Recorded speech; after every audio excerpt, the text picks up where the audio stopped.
Hi everyone, we're back now with a new lecture in our series on epistemology. We ended off with Ludwig Wittgenstein. He was this genius who came up with the idea that there is language or signs and its job is to picture and communicate these states of affairs. So the world is made up of states of affairs and language is an attempt to give over what can be said. Logic gives language its structure. The logic of propositions must match the logical structure of the world. The logic is what makes true the spoken or written communication about the state of the world. Logic is pure syntax. It's a structure required for meaning, and this implies that logic is meaningless on its own. And the statement that he's famous for is saying, language says, states of affairs are said about, but logic shows. And because states of affairs are the only things that we can ever talk about, things like the metaphysical and ethical statements and religious statements and things are nonsense. It doesn't mean they're bad. It just means to say they neither say nor show. They are literally nonsensical. However, Wittgenstein believes that exactly these things, ethics, art, and religion, are the most important of subjects. But they're just absolutely outside of science and rationality, and so we just can't really ever say anything about it. And concludes that whatever can be said logically. Beyond that, we should be silent. And so this is where we are at the moment. This is where we're left. There may well be philosophical problems, but there may well not be. It could be that there are no philosophical problems at all, just problems of language. We can formulate propositions correctly, and at this stage it appears, we can't formulate propositions correctly at this stage, and it appears we never will.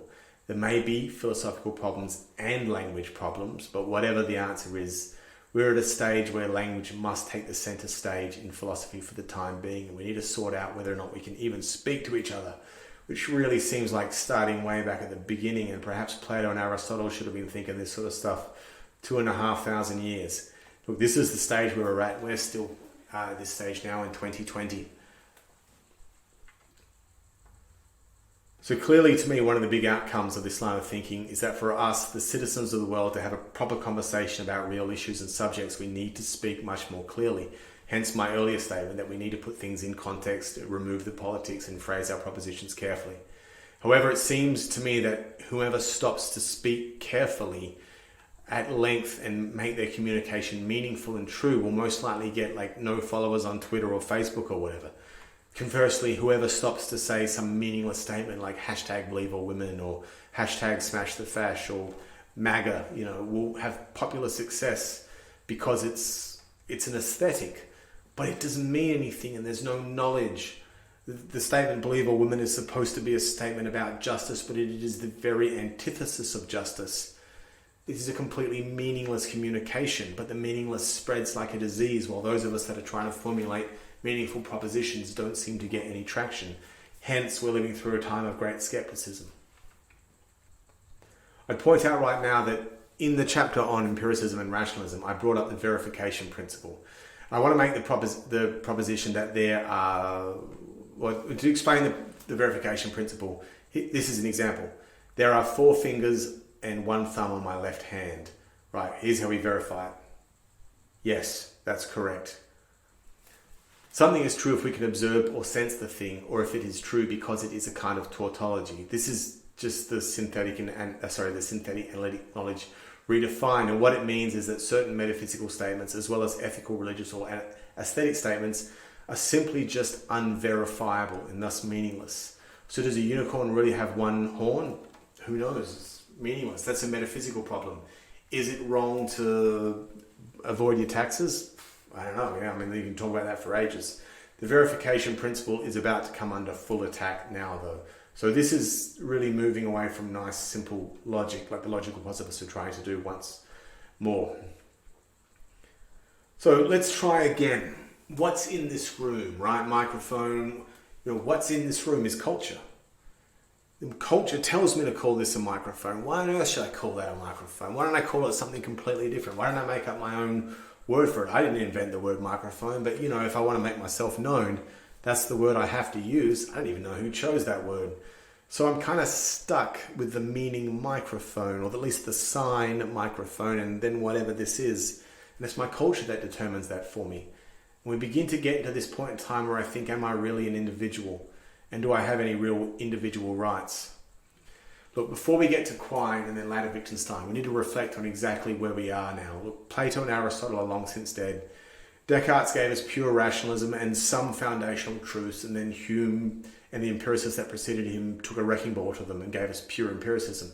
To Hume, there were no necessary connections, only constant conjunctions. And this means that we could never know the future without making assumptions that tomorrow would be like today. Kant had the ingenious idea of introducing knowledge created in our minds and called it synthetic a priori knowledge. And this explains time, space, cause and effect, geometry and maths. And this means that we can now predict the future again, but only in terms of time, space, cause, effect, geometry and maths. From here, Hegel absorbs most of the philosophical oxygen in the room and gives us very little back for close to 100 years. And during that time, the fuzzier social sciences of Freud, Weber, Jung, Marx arise, while the hard sciences take a seriously technical road to relativity and quantum mechanics, both of which are really unsatisfying to someone looking to explain reality, right? Like light has both the nature of a wave and a particle. About now, the Marxist dream of a socialist utopia collapse when the working classes prosper in America and they all own cars and TVs and things, and while in Europe the working class die in their millions, but the working class proletariat would rather die next to the French aristocrats rather than join up with the German proletariat. Because of this, nationalism is on the rise, religion declines, women's rights and human rights take centre stage. The universities and centres of power like Parliament begin to shift from the few rich families in Europe to the middle class as they become educated and accumulate some capital, but also the massive voting silent majority in America start to take control of the world. This means people are less worried about the speed of light or whether or not geometry is a priori or a posteriori, and are more worried about class and income inequality. Justice is more important than metaphysics to the people. Saul Alinsky can do more with lies and propaganda than Immanuel Kant can do with rationalism and universal truth any day of the week. Israel expels all the Palestinians from Palestine, and everyone's really concerned about this. The USA and Russia nearly kill us all with nuclear weapons, and everyone's really concerned about this. And these brave journalists are coming back from African civil wars and with famines and things, and everyone's really concerned about this. My point is, now is not the time to try and make the argument that we believe unicorns have one horn, but do unicorns really exist? Do we know this? It all seems a bit frivolous while the Hutus and Tutsis are involved in a new genocide that we never even saw coming. This brings us to Quine. I'll give you the answer to Quine at the beginning. We always thought there was this since Hume, we thought there was this distinction between relations of ideas and matters of fact. And that stayed with us to today, and that we can confirm matters of fact via the verification principle. And you can't use the verification principle to confirm analytic truths, but they're just true anyway. We just know them a priori. And fine, there's this last little bit, the synthetic a priori, which time and space and everything is created in our head. Quine's saying, yeah, there might be distinctions between the analytic and the synthetic, maths and logic, and language does exist and everything. There are distinctions between the natural science and the social sciences. And we as humans can loosely categorize these things into the constructed pigeonhole because we have to have demarcations. But really there aren't as many true delineations between things as we think they are. What we really have, you should remember this, what we really have is just a web of beliefs, and each person has their own web of belief, loosely organized from the center of the web to the periphery, correlating to our most truthful truths, like 1 + 1 = 2, to our more fragile truths, like I think I'll have steak for dinner. This truth is not a truth at all. I have no idea what I'm having for dinner. But 1 + 1 = 2 seems a pretty good one. It's not exactly that there is no analytic synthetic distinction. It's that there is a spectrum, and the analytic ones lie closer to the web. All right, I gave you the answer to Quine at the beginning because he's hard to follow. He's very difficult. And the reason he's very hard to follow is because, well, I'll just labour the point a little more and really just give you what he means. Look, I believe I know a priori that the sun will rise tomorrow, even though I do admit that there's an outside chance that it was, and I take Hume's point that I haven't experienced the sun rising tomorrow. So I can't say that I know it will, like really truthfully, like going back to justified true beliefs. It's not yet true that the sun will rise tomorrow because that's in the future. And I appreciate Kant giving me the ability to say there will be time in the future, and there will be space in the future, and there will be cause and effect in the future. And those things do seem concrete knowledge, like absolute knowledge. Almost those things seem infallible knowledge to me. But I also think that there used to be some statement like the next president of the United States of America will be male. And that was just a priori. 100 years ago, it was laughable there would be a female president. But today, we've got an election this year. There's every chance that there could be a female president this year. And I'm sure that statements like only women menstruate that was unthinkable 5 years ago. But that's all over it's not open. You do see that advertised and taken as being a truth in this day and age. Of course, we still have 1 + 1 = 2 as an extremely a priori term, but I have to accept that I have sort of a scalable idea of a priori knowledge. Some of it's very strong and some of it's pretty weak, and some of the stuff that people considered a priori in the past aren't considered so anymore. Anyway, I hope that at the end of this you're going to realize that that's the answer to Quine. The reason I'm giving you the answer first is that Quine is something like a glacier. You don't notice the danger, but its power is awesome. He moves slowly, and he is a great destroyer of just about everything. He is best known for his attacks in his famous paper, The Two Dogmas of Empiricism, which will be included in the reading material. It was published in 1951. It's pretty tough going. Give it a shot. Those dogmas that he attacks are the analytic synthetic distinction and the notion that we can get facts from sense data. That last one. Can you believe he's going to attack that? To the first, the analytic synthetic distinction. You may recall that Kant believed that analytic knowledge could be derived from taking a word and seeing what was contained within it. So like the word bachelor contains unmarried and man. But Quine took issue with this. Firstly, there is the use of the word bachelor as it is used in the sentence, I have a bachelor degree from university. Now that doesn't mean unmarried man. And okay, you get a bit annoyed when people make statements like that. Like he's kind of being a bit tricky by saying bachelor has two meanings. Yeah, fair enough. But more than that, he makes a lot more points than this. And he says, well, who says that bachelor means unmarried man in the first place?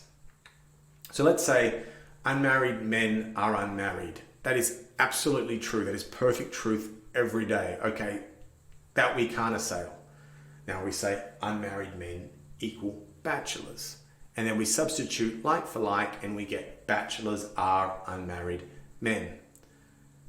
But where is it written that the term bachelors are unmarried? And the following comes from Quine himself. This is a quote. But how are we to find that the bachelor is defined as unmarried man? Who defined it thus and when? Are we to appeal to the nearest dictionary and accept the dictionary writer's formulation as law? Clearly this would be to put the cart before the horse. The writer of a dictionary is an empirical scientist whose business is the recording of antecedent facts. And if he glosses bachelor as unmarried man, it is because of his belief that there is a relation of synonymity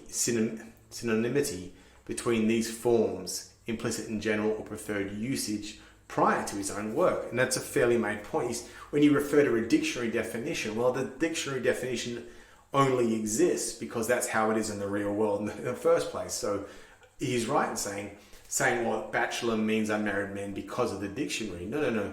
The dictionary says bachelor equals unmarried men because of what goes on in the real world.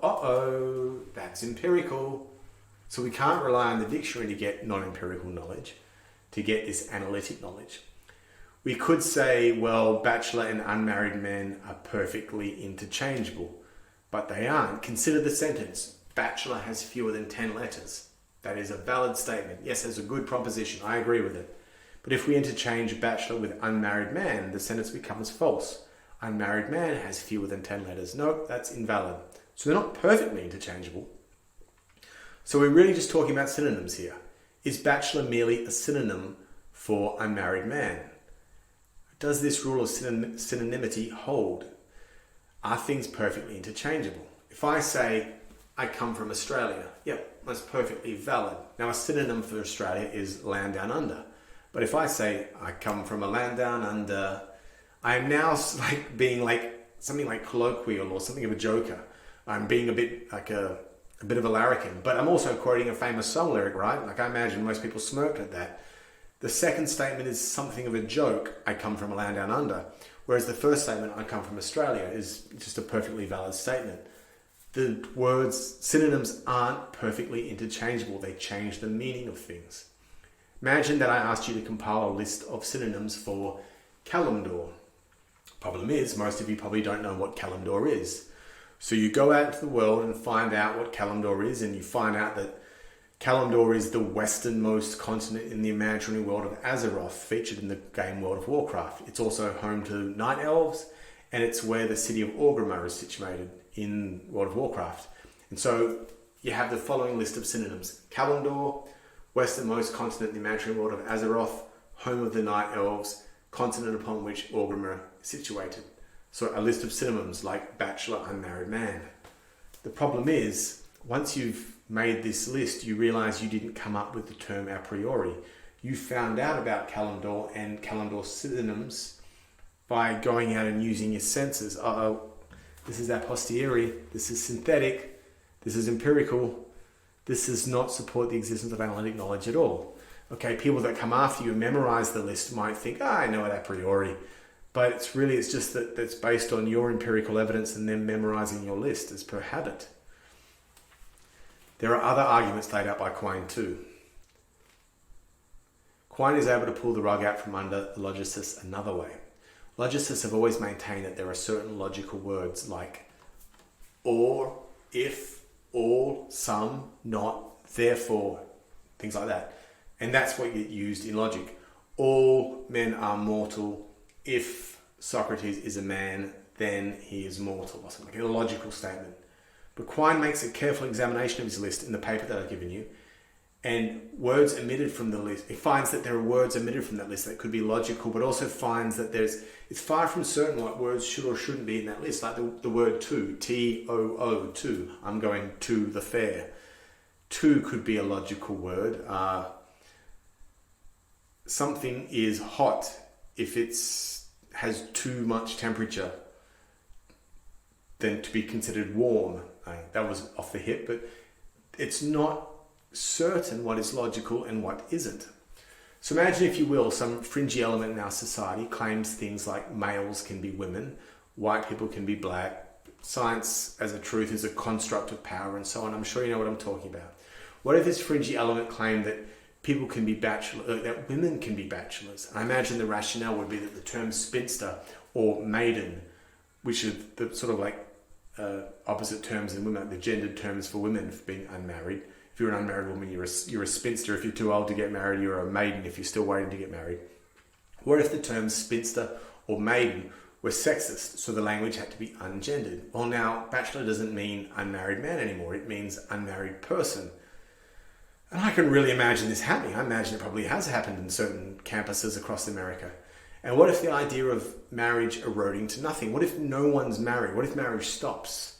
Then unmarried man is not clear, really, is it? And if you're unclear about it and you say, all right, well, I'll go out to a party and I'll ask all my male friends, and you find a male friend that's been with his girlfriend or his partner for 15 years, never proposed, so they're not married, and you say, hey mate, do you consider yourself a bachelor? And he says, I suppose technically I am. His partner would say, no, you're not. He's like, yeah, okay, so I suppose I'm not. And you come up with the answer of whether an unmarried man is a bachelor in the age where people aren't getting married anymore. But you've just stuffed yourself there anyway, because that's empirical too. Does analytic knowledge really exist? Perhaps there isn't. Perhaps it's all just synthetic knowledge.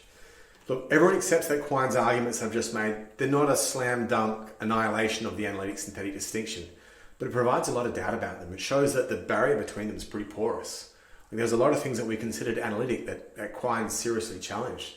So, I mean, this is huge. Perhaps the whole analytic synthetic distinction is flawed. In this way, you can see the effect that philosophy moving from the elites down to the people is having on the way we see things. It seems reasonable to believe that guys like Hume, Kant, Russell, Descartes and things, they didn't exactly sleep out for Metallica tickets. They probably didn't memorize Mean Girl quotes like the rest of us did. And like when I went to school, the word bad meant bad. And then Michael Jackson had a song out called Bad. And then the word bad meant good. And you could say to a friend, hey man, I love your shoes, they're bad. And they'd say, yeah, thanks man. Quine is from Ohio. And by all accounts, he was a hitchhiking sort of guy that just got around America on like freight trains, like hitching a ride, and like slept on park benches and everything like that. Perhaps it's then reasonable to believe that Quine sort of understood that words had variable meanings, where perhaps a guy like Kant or Hegel didn't. So what's this second dogma of empiricism that we've talked about? Quine also did not believe that, and I quote, each meaningful statement is equivalent to some logical construct upon terms which refer to immediate experience. Yes. So one doesn't make a meaningful statement that is equivalent to immediate experience. That is to say, we cannot reduce theoretical statements in science about the real world to a set of statements about sense data. There is something always more in scientific laws than mere summary of sense data. And this is his idea of epistemic holism. Don't freak out. That second dogma is a tough one. But what he's saying is science is always, I've got a good example, but science has always been like, I see something with sense data, I write a scientific law that explains it. He's saying there's more in the scientific law than just the sense data. We use convenient words. Like if I see a rabbit running and a horse running and a human running, I use the word running. In my scientific paper, I'll say the rabbit runs, the horse runs, the human runs. But like a human's got two legs. Shouldn't we say a rabbit hops? But it's not really hopping, because hopping is a human standing on one leg and hopping. Yeah, we haven't used science very well there, have we? We haven't really condensed what we've seen into a scientific paper. We're using convenient words within that make sense within our framework, our web of beliefs. So the good story that goes with this is not my own, this is someone else's. Imagine you were an explorer and you went up the Amazon or something and found a lost tribe, and you happened to find a really peaceful, accommodating lost tribe, and you didn't speak one word of their language and they didn't speak one word of yours, and you were like standing there like trying to shake hands, didn't really know what to do, and all of a sudden a rabbit ran across a field and the native went, goody google, and you went, goody google. Right, so, and that could mean field, it could mean rabbit. It probably doesn't mean field because he said it as the rabbit was running and the field was always there. So it probably means rabbit, but it could mean running, or it could mean animal, or it could mean mammal. But then say, a wombat runs across the same field and you go, goody google, and the native goes, no, it isn't. And you're like, right, so it's not animal, it's not running, and it's not mammal or anything like that. Goody google probably means rabbit. And then if you came across a dead rabbit and you went, goody google, and the native went, yeah, goody google, that's it. You would be pretty sure that there's a rabbit we saw and there's a dead rabbit. Pretty sure that a goody google means rabbit. And if you picked up the rabbit and cooked it and ate it, it might be like in English that when a pig is a pig when it's alive, but it's pork when it's dead. A cow is a cow when it's alive, and it's beef when it's dead. But if when you cook the rabbit and ate it and you went, goody google, and the guy went, yeah, for sure, you would think you have scientifically determined that a goody google means rabbit, right? Even when it's dead, even when it's cooked and eating, it's rabbit. And it doesn't mean wombat or anything else like that. But Quine's making the point that even here, we have to be skeptical as to whether or not we're right, because the native might mean, and this is very philosophical, this is kind of Platonian, he might mean like rabbitness, or the great rabbit, or the rabbit in like Plato's theory of forms, that like rabbithood, or the act of being a rabbit, rather than the individual rabbit. And Quine argues that you'll never know the difference between the two. You'd have to like marry into the native family, and maybe your grandkids would work out whether or not they were referring to rabbit, the thing, or like the nature of rabbithood or something like this. This means that in principle, the correctness of a given claim is almost never settled by looking at the empirical evidence for that claim alone. This still requires some greater understanding about language. The reason to accept a sentence is its contribution to the success of a theory as a whole as an efficient and simple method of dealing with and predicting experience. In principle, this means the success of our theory as a whole, the whole body of sentences that we accept in dealing with experience as a whole. So if you were really that explorer that went up the river, you'd probably just go rabbit. And you'd know you were wrong. Like we do this, I'm Australian and we've got Aborigines here, And there are things that we tried to translate, even like the name of towns. Like you actually learn the Aboriginal name for it, and it's like 15 syllables long, and English people clearly condensed it down to 3 syllables and just done with it. Like the Aborigines have been trying to describe for us what we thought was like the word totem, like an animal that's important to their people. And because Native Americans had the idea of totem, but we got that wrong. It's very hard to translate. And when a scientist sees something happen and writes a scientific report, he's still translating, or he or she is still translating what happened into words. And more often than not, they're just going to be expedient or just choose an efficient and simple method of dealing with and predicting experience. So really, what the translator is going to say is the native pointed and said "Ugunagugu" when a rabbit ran across, and submit that report to whoever is submitting it to. Referentiality is inscrutable. We're never really going to know what the native is pointing to. There is no fact of the matter to be wrong about. We can't ever really know it. We can only understand behavior. That the native pointed and said "Igunagugu." The actual reference is unknowable, whether it's rabbit or rabbithood. What the native is pointing at is unknowable. Only he'll know. And this means there's no metaphysics and no verifiable, the principle of verifiability. All ontology, like all existence, is relative. Reference can only occur in a linguistic framework. So my framework's different to yours. And so, the native. So the native goes, rabbithood, and I go, rabbit.